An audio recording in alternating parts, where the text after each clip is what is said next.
Thank you very much. Thanks everyone for coming to join us today. So what we're going to do today is really a replica of what we do at the Phocuswright conference as part of our innovation platform. So we produce pitch competitions as part of that event, and we're going to bring that to you today. So we've selected 5 innovative companies to get on stage, pitch their startups in front of some dragons. So Phocuswright is a travel industry research firm focused on the impact of digital and technology. We're also an event company, and we gather senior level executives and CEOs from the travel industry as well as startups. On the research side, we have analysts spread around the globe looking at the most important issues and trends that are impacting travel. They focus on different sectors as well as different regions. Here are some of the topics that we cover on our research. So we look at business travel, we look at market sizing and trends, we look at consumer behavior, and relevant for this session, we do a lot of research around the startup ecosystem. Our innovation platform is really a way that we connect startups with corporates in the industry. So we do that in 4 primary ways. The first way is what you'll see today. So we will screen startups that are interested in pitching on our stage. We'll coach them and help them build a 6-minute presentation, and we will help them formulate the criteria that the judges will evaluate them on today.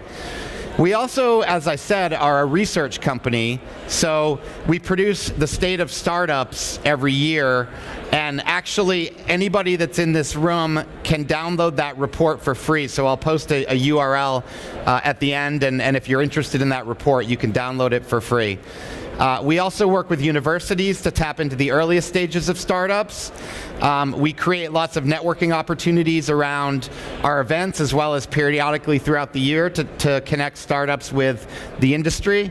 And we're partnered with some consultancies that help startups as well as established companies evaluate innovation and accelerate that innovation to market.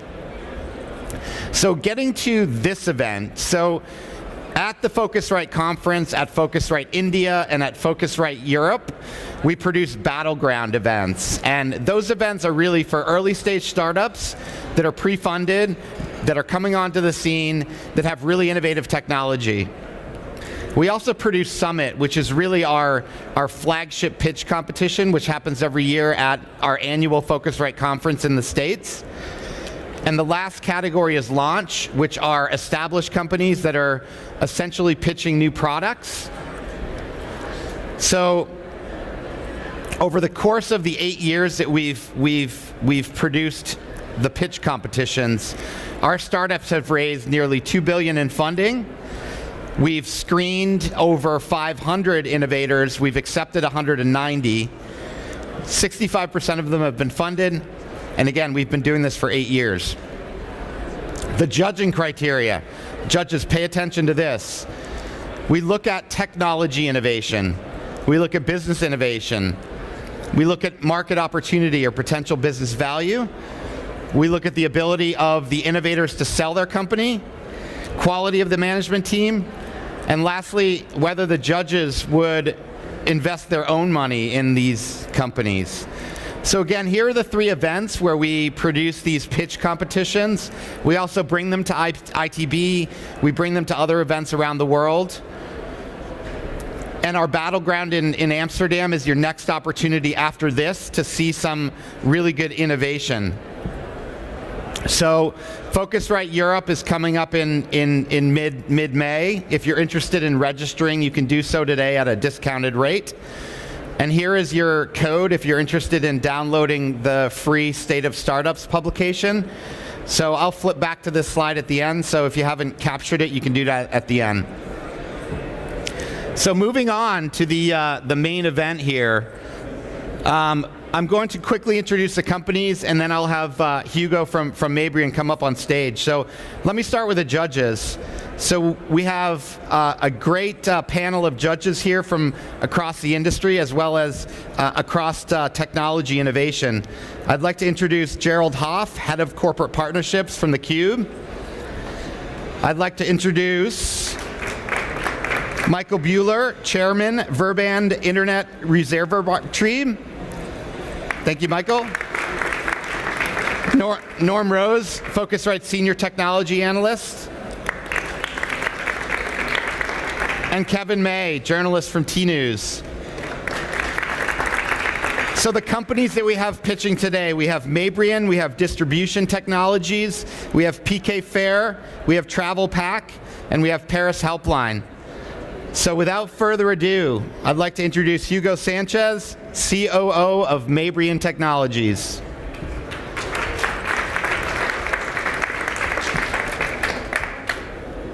This one. Hugo needs a handheld.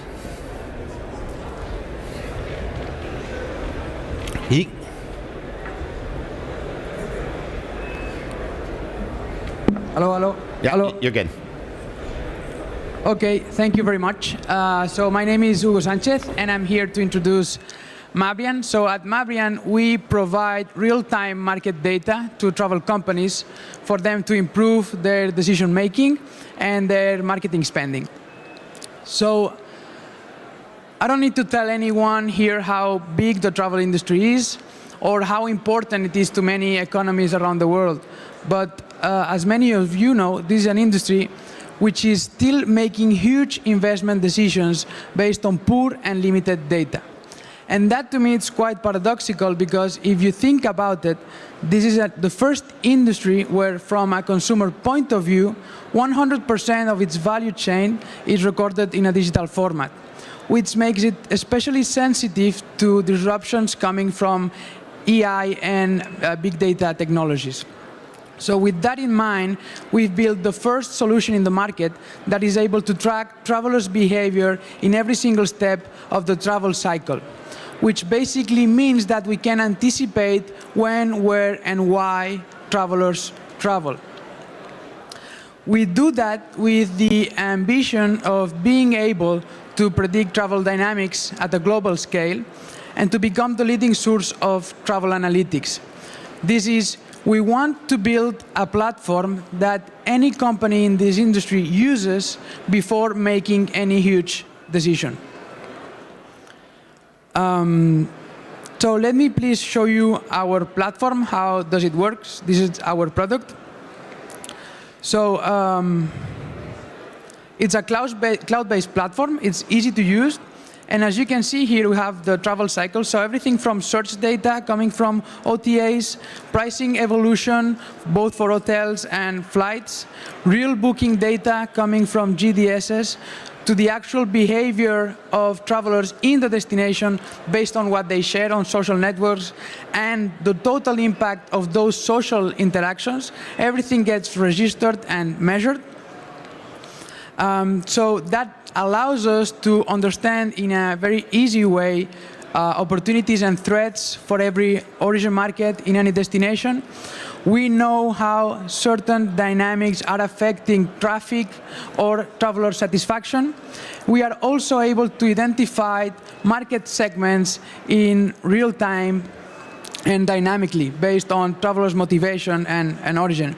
We know where travelers go, we know why, we know what they do there, and we are also able to measure the return on investment of certain campaigns, basically correlating social data with transactional data. And of course, we can benchmark destinations in order to understand how they are competing against each other. So this is a platform that is being currently used by governments in Europe, the Caribbean, and South America, and also some leading tour operators in Spain. So some of the use cases involve, for instance, the city of Barcelona, who used our platform in order to identify which market segments were more sensitive to their shopping offerings during the Christmas season, for them to target those market segments. Another use case is, for instance, the leading tour operator in Spain, which is Viajes Barceló, which is using our data to identify which destinations are becoming trendy for the Spanish market and build packages for those destinations ahead of the competition. So that here is basically the foundation of our innovation and what makes us unique. The fact that we are able to understand every single step. This is something important, not only because it allows us to provide a clear and comprehensive overview, but also because the day of tomorrow, it would allow us to build predictive models of touristic dynamics. So there are three things that I think are worth mentioning about ourselves and about our product. The first is that we've been able to build specialized natural language processing algorithms to understand travelers' conversations on social networks. Also, the fact that we have unlimited segmentation capabilities, so you can drill down as much as you need to find some specific micro niches in a destination. And also, we've built machine learning technologies to be able to correlate what we call transactional data, so this is pricing, booking data, with what we call social data, which is at its natural language. So we are a software as a service company, so we provide our platform through a license system that depends on the number of destinations and origin markets that you want to analyze. We are mainly targeting, for the moment, governments and tour operators, not yet hotels, not yet airlines, but we plan to do so next year. And we are estimating our total addressable market to be 4.3 billion by 2022.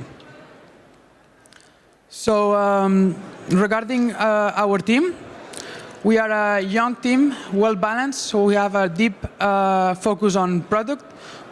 Half of our team is very, very technical, so we have data scientists, of course, specialized in artificial intelligence. And we also have our marketing and sales team, which is mainly focused on business development. That's basically who we are and what we do. So thank you very much for your time. Thank you very much, Hugo. Let's pass it over to the jurors and take a seat on the stool, Hugo. Norm, you want to jump in first? Oh, you can hear me okay? Yeah. So you talked about two types of AI. You talked about machine learning and natural language processing. And you're trying to tackle the social web. Where are you getting the social information from? And how about social information behind the firewall? And then on the machine learning, what are you learning? Where's the data coming from? And what is the machine programming itself about? Okay, so regarding social data, our sources of data for the moment are Twitter and Instagram. So these are two sources of data that are very interesting because they are very well balanced. So for instance, no one complains on Instagram, but they do on Twitter. And also Instagram, it's highly experiential. So when you go on a trip, you usually share your experience, and that really allows us to understand what people are doing in a destination. So these are really two good sources of data. Regarding our technology, so on one side, most of our work has been in order to be able to build natural language processing algorithms focusing on tourism. So for instance, we collect every single thing that people say about the destination on those two social networks, but not everything people say is relevant for tourism. So there's a lot of filtering out that we need to do. And for instance, we need to filter out locals, we need to filter out politics, sports, etc., etc. So these are, there's a need for a constant improving and learning contextual awareness of the machines, etc. What data do you think you're missing, and why haven't you got it? One thing that I would really like to integrate in the near future, although I can't say when we are going to be able to do so, would be expenditure data based on transactions. We're working on it. That's all I can say. So interesting idea. And seems to be interesting innovation. So my question would be very clear: how is your going-to-market strategy? Thank you very much for that question. So, of course, we're a small company with a new product, and the go-to-market always presents some challenges. So we have a direct an inside sales team that works with governments, etc. But something very important that is working very good for us is that we are building a large network of partners. These usually are consultants, both local or global, or marketing agencies in the industry, which really, they've been in the market for very long, they know the clients, so they allow us to get there faster and also to provide a better service towards the client. So, and also, that allows us not to carry all the weight of the sales process. You show us, you have some pricing, you know, what the price of a hotel is and the flight, but this is something very market specific. Spain to Spain is something different as Germany to Spain. Do you have this data is also international? No, for the moment we don't have that, and to be honest, we've been doing some tests in order to, you know, with different IPs, etc., to see how prices were changing. We didn't find that many differences, so we didn't pursue that kind of path, at least for the moment. Thank you very much. Thank you, Hugo from Mabrian.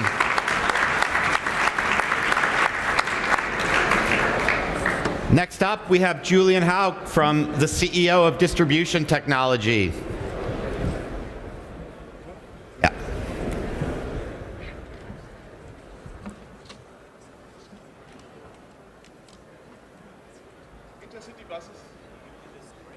Go ahead.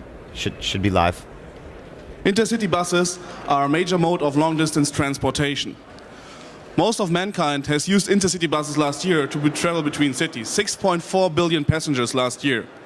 This amounts of a total revenue of 85 billion US dollars every year spent on intercity bus products.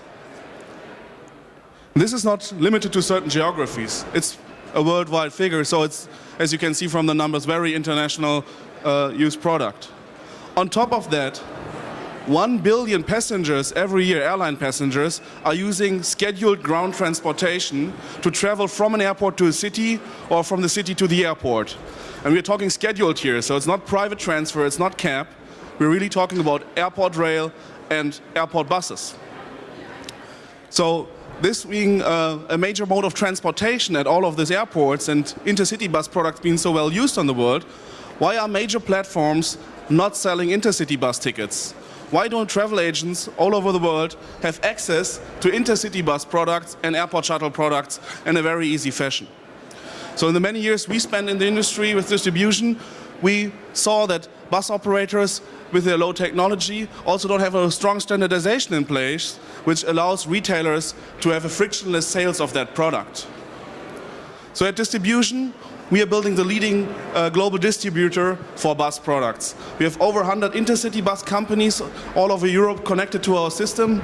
We have over 200 airport transportation companies, bus shuttle companies integrated into our system. And we standardize the processes across all of the schedule-based ground transportation means to distribute them to all kinds of channels. Could be GDSs like Amadeus, meta searchers like Rome to Rio, Skyscanner, airlines, KLM and Ryanair and others, OTAs or tour operators. So really every segment a bus operator might not even be selling today is now actually available to them. So we organize third-party sales for intercity bus companies and airport shuttle transfers.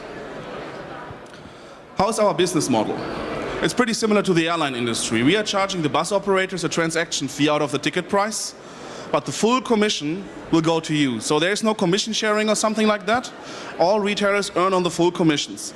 So they overall, if all of these products would be sold, there's a potential of 18 billion US dollars already today. Additionally, all the products you could sell by making it available online in the first place. So not having bus products obviously is reducing the volume, which could be bigger. So to make this, facilitate this process, we have to do really boring stuff. Yeah? We have to standardize a lot of business processes, have to work with this nitty-gritty bus station data around the corner, and that's what we are doing. So we are, as a B2B provider, sitting in our office and standardizing a lot of business processes every day. And this starts at the information delivery, like station data. It continues on booking and payment flows, cancellation flow, amendment processes, and later on also the clearing between all the parties in the industry, paying out the commissions. Because a major issue in the industry is also, since you start selling cross-border, is that you might not even trust the other party on the other side. So we are bringing not only technology in the industry, we will also bring standardization and trust so that the parties start working together. So just to give you one example, yeah, so we have in the station area, this is Victoria Coach Station. Yeah, you could geocode it, that's probably still fairly easy, you have some address, but to really sell it globally, you also have to localize the description to all of the different countries. So selling a bus ticket in France to Victoria Coach Station, every French retailer would expect you to have a French description of the station, how to get there. And this really goes down to cross the traffic light at Burger King, turn right, cross the street. Otherwise, you will not find that bus station. It's not an airport. It's a small bus station somewhere around the corner. So we kind of have to build a global coding scheme, like IATA 3-letter codes for airports. So we have built this. We have standardized now passenger types, extra types, and have localized this in over 50 languages now. We have added geocodes and address information to stations, obviously. And this is a basis, a foundation to build business processes. Without that standardization, business processes would not be possible to be built. So our technology is available. As I said, we have hundreds of operators working with this, and it's proven that we can scale very fast. And we are venture financed. We raised over $8 million in venture capital so far, and have scaled that product to out of Europe. We are starting now with operations in Peru. We have first operators from Australia and also in the Asia Pacifics to provide it to airlines and other partners. The newest partnership we are very happy to announce is our global partnership with Amadeus. So if you want to see how Amadeus is now also retailing airport buses and intercity buses into their rail solutions, you might want to visit the Amadeus rail team at booth 5.1. They are showing you a demo and will go live in April. But it's not only GDSs and classical travel agencies, we have also online retailers of all kinds. Skyscanner, as an example, probably most of you guys know, and Rome to Rio, a global retailer for multimodal transportation, are working based on our technology. Not only is the processing easier for them, but also they can reduce their cost not having to maintain all the master data they would otherwise need to maintain. But also with the airport shuttle product, obviously one of our segments is the airline itself. Airlines today tend to sell you flights, maybe some car rental, some other auxiliary revenue can be generated by selling you the ground transportation the majority of people is anyways using when landing at an airport. So very soon you will be able to not only book it at Ryanair, but you can already today go to KLM, Emirates and others, Vueling, partners of ours, where you inside of the checkout find airport shuttle products and add it to your checkout and sell it. Buy it, sorry. Our management team has over 40 years of travel tech experience coming from all areas, startup, business consulting, tour operators and airlines, and we are very happy to help you sell bus and intercity trips today. Thank you very much. Thank you very much, Julian. Take a seat on the stool. What do you think, jurors? I'll go first. Hi. 2 points, if I may. You're talking about standardizing codes. Yes. That only ever really works if everyone else buys into the standard. Exactly. So how are you going to get others to work with your standard for codes of locations and things like that? So we have launched that standard right now only like 2 weeks back, so it's very new, but we already talked to a lot of partners like Amadeus and other partners in the industry. A lot of our retailers also have to map the station in their own system. Also bus operators, they are not happy about having to maintain codes in their system. So we will form a group of bus operators and retailers and us obviously to form that standard.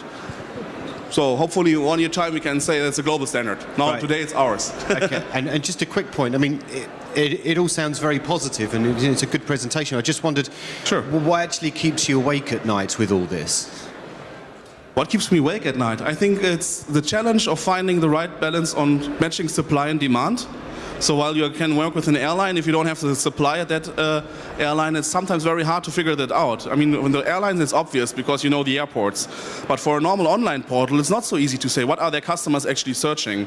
So what we are building at the moment, what keeps me awake at night, is thinking about how we can make use of all of this GDS data, if you want, we are building up to help the online retailers organize their marketing in a very targeted way and help the bus operator building the right product. Maybe stopping the operation on Tuesday because there's not enough customers, but they might not know that.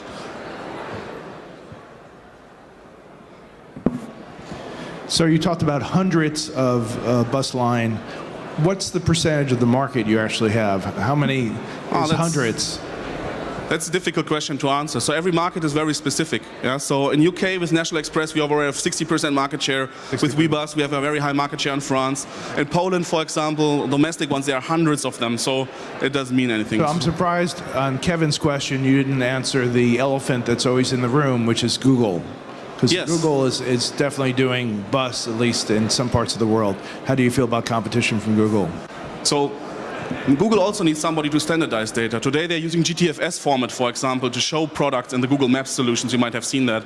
So they need somebody who provides them this GTFS format. They're not the guys going to the bus companies and letting them do that. So that's where we come into play.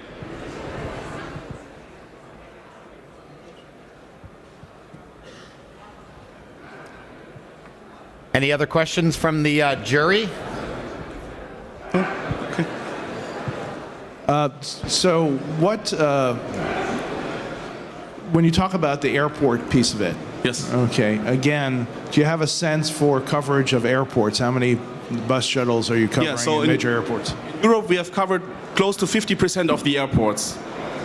For US area, Asia we just started, but again we're not just generally building up supply, it has to fit to some demand. So we will first take the airline demand and see which airports are they going to and add that supply.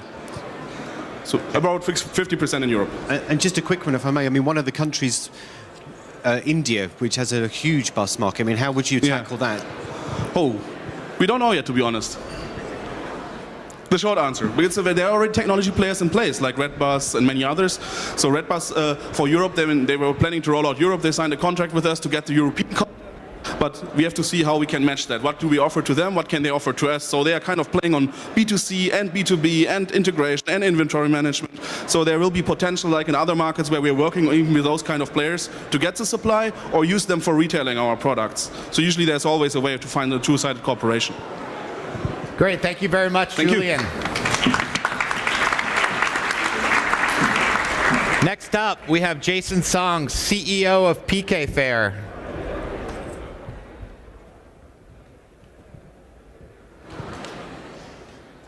Yeah, there you go.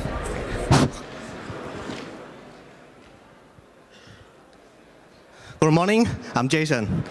We are PKFARE, a pioneer in global travel B2B marketplace, which provide air tickets, hotels, and destination products. So, why we create PKFARE?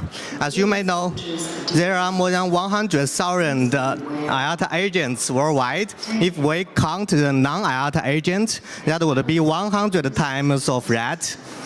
Sorry, it's too noisy. Just take a break for a second. Yeah. Sehr geehrte Aussteller, sehr geehrte Besucher, wir bitten Sie, auf Ihre Wertgegenstände zu achten. Okay, any more? Okay, so there are more than 100,000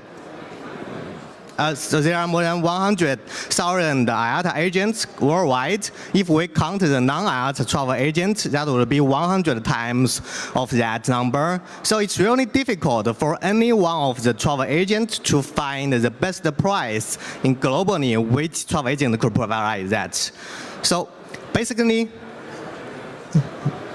there are cross-border trading barriers like language issue, the time zone differences, the currency and the payment issues globally. So we have seen the problems here. Let's look at the potential business value. Last year, IATA proceeded more than 200 billion US dollar international air tickets, and among them, 40%, almost 40% is not originating from the buyer's residence country, which maybe equals to about 80 billion US dollars cross-border market size. So it's a really big market, and facing those problems, we believe an integrated and efficient marketplace would help to provide a solution for all travel agents globally. Now, you may wonder, there are already so many OTAs worldwide and even meta search engines. What makes you different? Yet, let's take Skyscanner as an example. If you search the same flights on the Skyscanner, you may find a different price on the different website location of Skyscanner. And so the experienced user may need to always change their location several times to find the best price.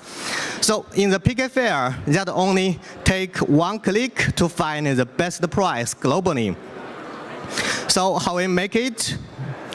By integrate with different GDS systems, airline systems, both online and offline travel agents, PKFARE could provide real-time inventory and the best price. In traditional method, the system usually needed to pull over every supplier globally and keep waiting for them to send back their price. So let's, for example, if there are 200 flight options and 2,000 suppliers for a given routing, the server needs to send out 400,000 queries per when the customer click. You may think it's not a big deal for a computer system to do that, but however, if you need that to be done in 3 seconds, that would be totally another story, and even you need to support 1 million searches per day. So we use machine learning to predict which supplier may have the highest opportunity to provide the best price. Furthermore, the system also uses some algorithm to learn that which parameter have how many weights on the result. Therefore, right now, we could usually send out 4 queries out on average, and we still get the best price right now. Second, as you may know, as a marketplace, we need to provide currency exchange service to all the buyers and suppliers in different countries and different currencies. So we adopt dynamic hedging and payment solutions with financial institutions. First, we build a currency exposure monitor to place forward orders dynamically. Second, we build a currency pool.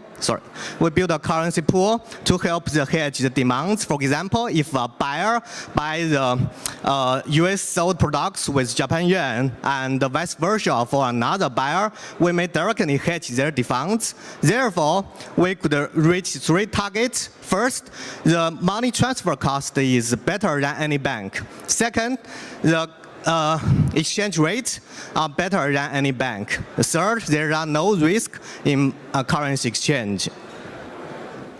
Right now, we make profits from the transaction fees, markup, and GDS incentives. And further, in future, when our network grows bigger, we will make money through dynamic hedging and settlement service and also advertisement. Right now, we cover more than 50 countries, buyers and suppliers. Among them, there are big guys like Flight Center, Ctrip, and HIS, and there are also small travel agents far away in South Pacific Island. A promising business needs a talent team. So you may find our core team comes from different industries in GDS, in internet companies, in telecommunication companies, such as so on.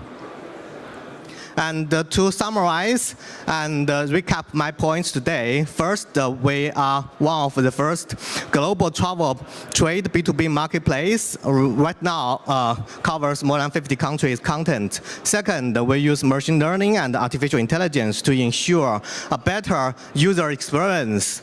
Third, we use dynamic hedging and payment model to control the risks and help to provide more service to participators in our marketplace.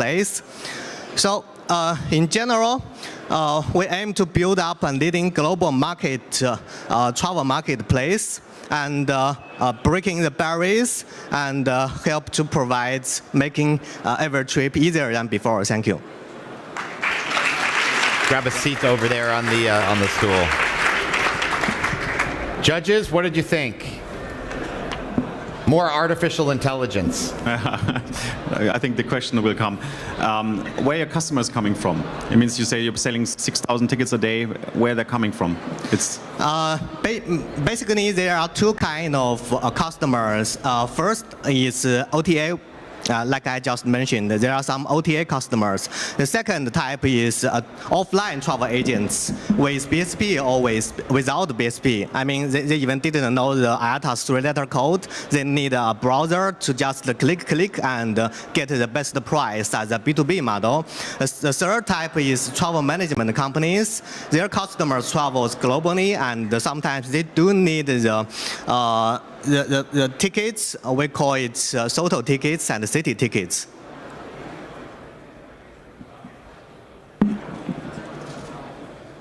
So when you're talking about getting the best fare, yeah, and the example you used was kind of origin, destination, kind of switching them around. Yeah. But you and I talked about this at the dinner, isn't there this component of the consolidator, kind of the gray market, the types of fares that only specific travel agents would have? And then how do you get those types of fares? Yes, that's a good question. For some of the countries, you maybe can't imagine that the airlines still distributed paper fares. And for a scanned copy and send by email to our agents, we help them to upload all those data into our local database. And the second is when their fares and price are already loaded into the GDS systems, we could also pull those prices out of the GDS system. That's the reason we already cooperate with 7 different GDS systems in different countries. And what is the motivation of the travel company to upload it? Because it's something they consider unique to their agency. Why would they want to upload it so others could use that same special fare? That's a good question. For wholesaler and consolidators, they got pressure from the airlines. Every year they have some targets. Only when they reach the targets, they could get some rebate from airlines. So they have those demands to sell more. Interesting solution. So first of all, the first question is the price the only criteria you're searching for, or are there other criteria the travel agency can search for? I didn't get your question.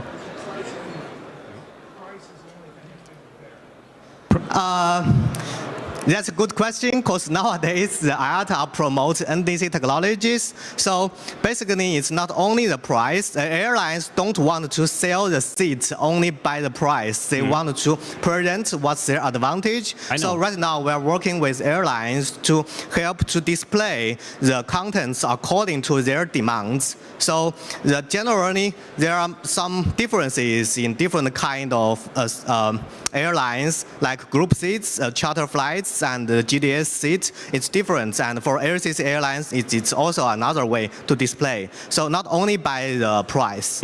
Yeah. Okay. What about in the let's look into the future. So how do you see your market share in 5 years? Well, this is quite a big market, and if I want to say the market share, I would like to say maybe 10% is a very high target for me. That's already a huge transaction volume. Great. Thank you very much, Jason. Thanks. Next up, we have Hernan Garcia, CEO of TravelPAQ. Hernan. Hello. So hello, good morning. I am Hernan Garcia. Okay. TravelPAQ, it's a holiday packages distribution system. I start with a little question. Have you ever bought a holiday package through an OTA? Many people, when buying a trip, decide to buy a holiday package because there are lacks of time or because it's easier. And the thing here is the holiday package segment doesn't have the same technological development in comparison with flights and hotels.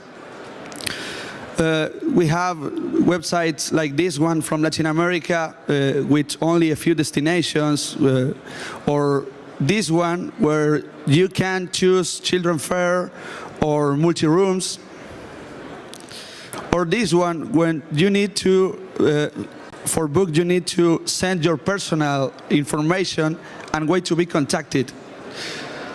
So what is so difficult to buy a holiday package? We understand that the tour operators who are the specialized selling holiday packages for many years are still focused on the offline market due to lack of holiday packages distribution systems. In Latin America, the 90% of holiday packages are sold offline. We take this number as a very good opportunity to take, even though these technological problems in this segment, the holiday packages online market will generate this year 49 billions, and it is expected to increase to 79 billions by 2021. So we have two clear problems. On the one hand, we have the online travel agencies with the holiday packages from tour operators limited offer. And on the other side, we have the tour operators with a low participation on the online market. We propose that solution, travelPAQ. It's a holiday packages distribution systems which connect to tour operators system directly and automatically. We take their holiday packages offer and we distribute them through an API integration to OTAs. For the OTAs, the value proposal is really clear. With only one integration, they integrate only with us, and they have a lot of holiday packages from many suppliers. In case of tour operators, they have multiple sales channels for offshore, a massive exposure, and they will be part of the online market that is evolving a lot during the last years. In only 4 months, we have more than $300,000 in bookings, and we are growing month by month, at least in a 50%. We started to take the extraction only 4 months ago. This is our first success case. Submarino Viajes is one of the biggest OTAs in Argentina. It's a subsidiary from a Brazilian company. And they didn't sell holiday packages in October. They started to work with us in November. And 4 months later, holiday packages represent 10% of their monthly billing, with revenues clearly higher in comparison with flights and hotels. This is a list of our customers. We have several tour operators in Argentina. We are operating by now only in Buenos Aires. We have a couple of OTAs, Submarino Viajes and Atrápalo, the subsidiary from Atrápalo Spain. Our business model is based on 2% of sales commission. We have an integration fee for tour operators and a monthly payment for OTAs. We have competitors in the B2B segment. The major of these competitors are selling dynamic packages, and in the B2C there are companies working with tour operators like us, as we do, and but they are still focused on the final customer and not in the B2B segment. This is our team. I am the CEO. I worked for 8 years to travel agencies. I am a software engineer, and I have a specialization in work with many agencies. Maximiliano is our CTO. He is software engineer too, and he has a specialization in France in artificial intelligence. Juan is our CFO. He has a degree in business administration, and he worked a couple of years in stock exchange. And Julian is our sales manager, and it's a very good seller. He combined very good knowledge in tourism and technology too. So the travelPAQ potential in Europe, it's interesting. We are doing this in Latin America, but in Argentina, the holiday packages penetration rate is of 5%, way too lower than biggest markets like these countries, and with higher penetration rates. To finish, in global flights and rooms, the distribution is so clear in this industry, but in global packages, nothing happens until now. When you get to know about us, we want to be the first holiday packages global distribution system. Thank you very much. Thank you very much. Have a seat on the stool. Over to the jury. Germany is very successful. 90% is, in my mind, not right. Something about 38% going on that business. How you get the data? I read that you're taking on a back office from them, system from them, the data in another cache, or how you handle the data? We connect directly to the tour operator systems. We have different technologies to do that, but the common thing is take the information from the tour operator web service. In different countries, this is difficult. In Latin America, the technological development is not the same like here, but we are doing directly from taking the content from the tour operator's back office. Sorry, but then you build an own cache out of that because you have different tour operators. Yes, we take the different structures of data and we standardize in our servers, and then we distribute through an API standardized to OTAs. Okay. But is there a different flow for the information about the package tour versus the actual booking? So do you have any problem when you go and execute a booking for, an OTA executes a booking for a tour operator and that package is no longer available? The flow is in the OTA, the people take the content, book a package, but the payment is processed by the OTA.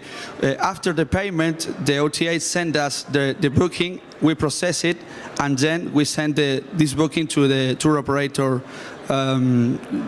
back office. Before this, we check the availability, of course. Yes, but that sounds like that could take some time to process, and then the availability could change in a very high demand market. Yes, but you are referring to the flow?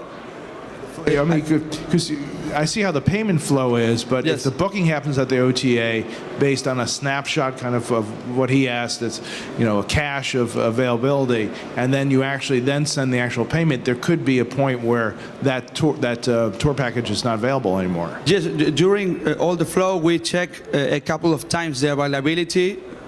First, when the passenger click to the buy button, the OTA use one of our AP methods to check the availability, and they repeat the process when the passenger complete the whole information about their payment. Hi. Hello. Some might say a 2% commission for yourselves is quite low. So I would ask, are you profitable now, and if not, when do you hope to be profitable as a company? Yes, the 2% it's low, but we think the amount of the holiday packages price it's higher in comparison with maybe only a flight and only a hotel. For this reason, it's a 2%. It's lower, but taking 2% for something bigger. Okay, and the other question, when do you hope to be profitable? We are our go-to-market now is we are connected with this couple of OTAs in Buenos Aires. For each sales that they have, we take this 2%. At the end of the month, we send to them a brief about the all reservations, and they pay it to us. Thank you very much, Hernan. Okay, thank you. Thanks, Hernan. Next up, we have Laure de Buerio, CEO, founder, Paris HELPLINE. Laure, take it away. Hello, everyone. Hello, judges. So my name is Laure de Boeriot, coming from Paris, and as a woman, of course, but first as an entrepreneur, I want to talk to you about kind humanity in the travel industry. I don't have the thanks. Thank you. Because tourism DNA has changed. Destinations are no longer products. They are brands. They are living organisms with multiple assets. And travelers are no longer tourists. They want to be considered as genuine, temporary residents, fully included in the destination. They want to live it. They want to breathe it. So here is the story, our story. And to make it real, technology was the key, but human is paramount. At Paris HELPLINE, we combine artificial intelligence with human instinct. Data with local expertise and hospitality to technology to deliver the best answers through the power of our algorithms, but in the blink of a human eye, because we think technology is the enabler, but the whole story is about people. So Paris HELPLINE is a human interface on top of a smart app. We're the first customer caring service aimed at any major destination of the world. And naturally, our first playground is Paris, an inspiring city. But today, despite technology, Paris remains complex for Pam and her family. And that's exactly why our city helpers are right here in the app to answer Pam on the go, in her language, whatever she needs, wherever she is. Our sole purpose is to ease and optimize our experience all along as her angels of trust in the city. So Pam just logs in, chooses her plan, and here we are. And at first, we want to know Pam in the very details to focus on her specific needs. She can instantly contact her city helper either by chat for a simple request or a call if she feels to. And we've added a priority line because we think in case of an adverse situation, Pam shouldn't stay on her own in a place she doesn't know. It's just a click away, right in the app. Our city helper never just deliver an answer, they deliver Pam her answer, based on who she is, matching her profile with the specific resources of the destination. And as we know the city, we personalize and optimize all information. Actually, we do the job for Pam. And as we manage on the go, Pam is totally free to change her mind. Today, the service is up and running in Paris in 5 languages, and our next release version will answer any questions about Paris to any travelers around the world, personally and directly on his mobile. Our system is based on continental units, and at first we focus on European capitals to reach a market of 18 million travelers per year. Each city helper has access to the whole network because 80% of the queries get a set of relevant answers through our data intelligence systems, and our city experts handle the remaining 20%. So we optimize resources by hiring locally. And when rolling out new cities, we do create a 16% synergies. In Europe, 80% of the touristic flows remains in Europe. So in each city, we create organic growth by targeting both local tourist markets and locals traveling outside their own countries.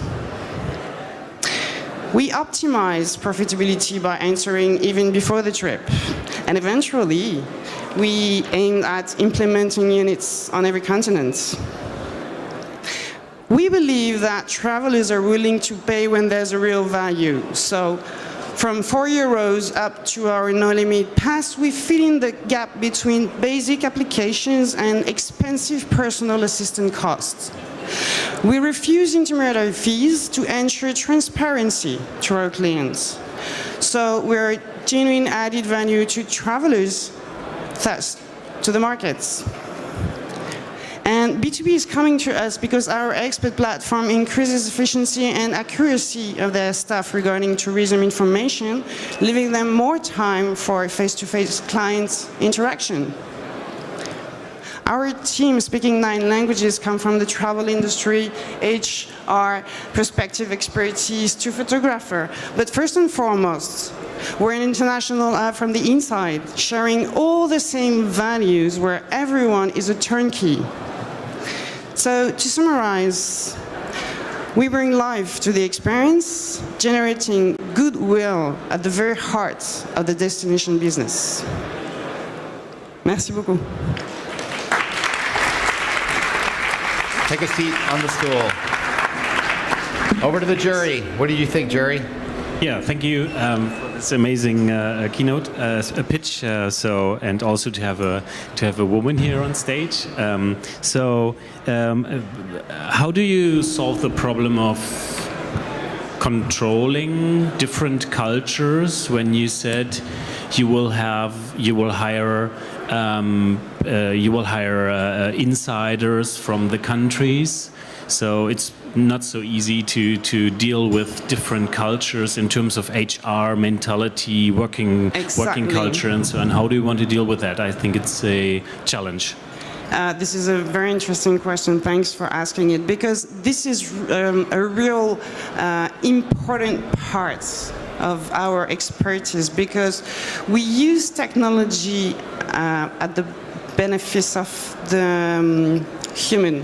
So for 2 years we have built this service based on exactly this, sorry for my English, based exactly on this. So we spent 2 years working on the specific cultural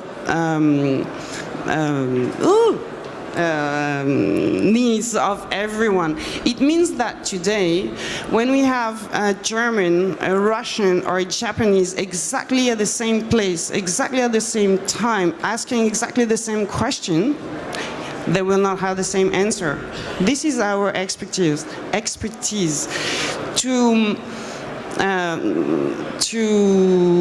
the first important thing for us is the person in everything she is. And we use technology for this. Okay, thank you. So we've heard, I think, almost on every presentation, some type of AI is being used, and you're doing AI with human. So could you maybe just contrast, maybe you just did, maybe that's the example, what would be the experience of dealing with your service agent, either via chat or via voice, if there was no AI, and then the AI that you've implemented, what actually is enhanced in the service? Okay, I'm sorry, can you repeat the end of the question? What does the AI add to the service? The real time? Yeah, the versus if it was not there. What changes in the experience? The AI? What does it do? First, it allows us to get relevant answers real time, because when someone click on the button, it's a whole technology that goes on. We know who he is, where he is, how many they are, if they have kids, what's the age of the kids, meaning do they need specific stuff for the kids, do they like this, they don't like this, if they have a specific allergy. We really go in the detail. It's the person who is important. So the technology is used for this. One last question real quick, and then we'll go to the results. Sure. So if I was a small hotel in Paris, yeah, and I wanted to be a business partner of yours, how much would it cost me? We're working on it actually, because they came to us. I don't want to tell you honestly, because actually big groups came to us, and so they asked us to work on it. So we're working on it. Okay.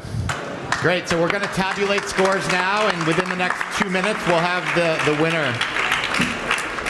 So as a prize for the winner, as judged by the jury, we're offering a ticket to Phocuswright Europe in May, and then we're also offering access to our Innovation Edition research subscription. So the winner of this pitch competition will get some research, as well as we'll be able to attend our conference for free. Thanks again to the jury, as well as all of the pitchers. So the winner of the competition today is Julian Hauck, CEO, Distribution Technology. Well done. Thank you very much. Thanks again. Thank you very much.